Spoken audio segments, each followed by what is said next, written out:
எப்படி அழிக்க வேண்டும் என்று அழித்து நம்முடைய கழகத்தை மீண்டும் ஆட்சி கட்டையில் கொண்டு வந்தால் இந்த ஜனநாயகம் படும் பாடுக்கு ஒரு முழுமையான முற்றுப்புள்ளி வைத்து நம்முடைய தமிழகத்தை காப்பாற்றலாம்.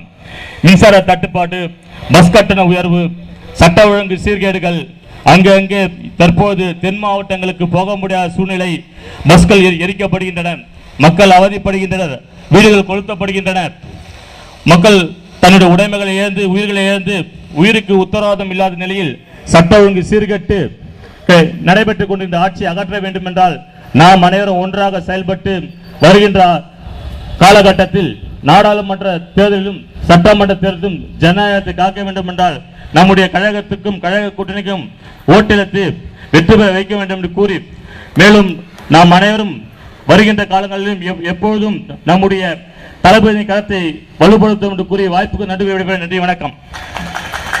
மாவட்ட கழக உறுப்பினர் அருமை சகோதரர் ராம இளங்கோ அவர்கள்.